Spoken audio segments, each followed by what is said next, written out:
భారతదేశ సంస్కృతిలో మూల లక్షణాలు అయిపోయినాయి. When anyone says from Kashmir to Kanyakumari, whoever are abusing Sanatana Dharma, they're getting away with it.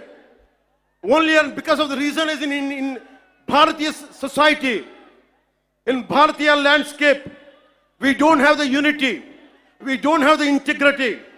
As we are divided by caste, we are divided by region, we are divided by linguistic abilities.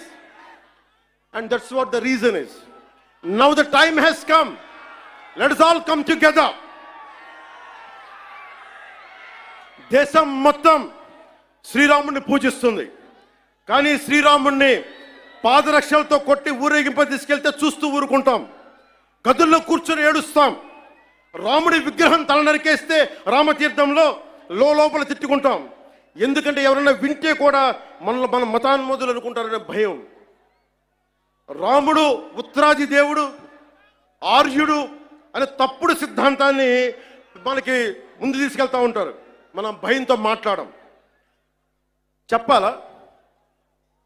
ఈ దేశం మూల సంస్కృతికి వెన్నెముక శ్రీరాముడు. రాముడు ఉత్తరాది దేవుడా? మనందరి దేవుడు కాదా? రాముడు ఏ ఛాయలో ఉంటాడు? నల్లని మేఘ ఛాయలో ఉంటాడు. కృష్ణుడు నల్లని మేఘ ఛాయలో ఉంటాడు. కాళికాదేవి నల్లని ఛాయలో ఉంటుంది. సనాతన ధర్మానికి రంగు వివక్ష లేదు. ఇది కొత్తగా తీసుకొచ్చిన మెకాలే రంగులు ఇవన్నీ. మీకు సూడో సెక్యులర్ వాదులకు చెప్తున్నాం, don't rub your ideology on to us. We are beyond race and creed. We are beyond.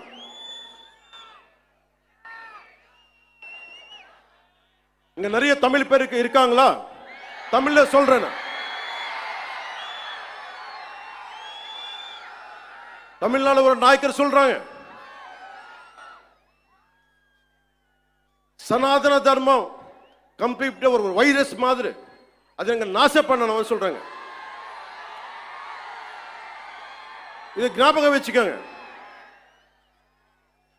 Whoever said this, let me tell you, sir, you cannot wipe out Sanatana Dharma. I will tell you why. By the end of my speech, I will tell you why you cannot wipe out Sanatana Dharma. If anyone tries to wipe out Sanatana Dharma, let me tell you, from the feet of Lord Balaji, you will be wiped out.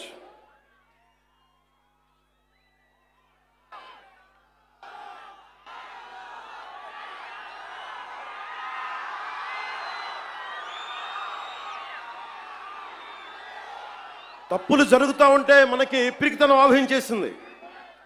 నేను ఎప్పుడు అభివృద్ధి, యువతకు ఉద్యోగాలు కావాలి, అభివృద్ధి జరగాలి. నేను ఇన్నిసార్లు చూశాను. ఇన్ని దశాబ్దంలో నేను అందరినీ కౌలు రైతులకు సహాయం చేశాను. మతం చూడలా. ఎంతమంది ముస్లిం రైతులకు నేను సహాయం చేశాను. ఎంతమంది యేసుక్రీస్తు మతం పుచ్చుకున్న రైతాంగాన్ని నేను సహాయం చేశాను. సనాతనం పాటించేవాడు ఎప్పుడు మత వివక్ష పాటించడు. నేను కోరుకుంటున్నది ఒకటే, నేను అన్ని మతాల్ని గౌరవిస్తా, నేను ఆరాధించే సనాతన మతాన్ని దూషించకండి. అదొకటి నేను కోరుకున్నాను. ఎందుకు మనం మాట్లాడలేం? మనలో వీరత్వం చచ్చిపోయింది. మనం ఎట్లా తయారయ్యామంటే జీవం కోల్పోయాం మనం.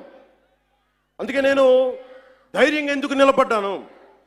151 ఎమ్మెల్యేలుండి 23 మంది ఎంపీలుంటే అంతమంది కలిసి నన్ను ఒక్కడినే తెలంగాణ బార్డర్లో ఆపేస్తే ఎందుకు వచ్చాం బయటికి? ధైర్యం, వీరత్వం. తప్పు జరుగుతున్నప్పుడు ఎప్పుడు ఎలుగెత్తి చెప్పాలి. మీకు అన్యాయం జరుగుద్ది, అందుకనే వచ్చాం ఈ రోజున. మీరు నిలబడ్డారు. ధైర్యం లేని చోట, వీరత్వం లేని చోట మొత్తం పోద్ది. ధైర్యే సాహస లక్ష్మి అంట. ధైర్యం చోట ఐశ్వర్యం ఉంటుంది. ధైర్యం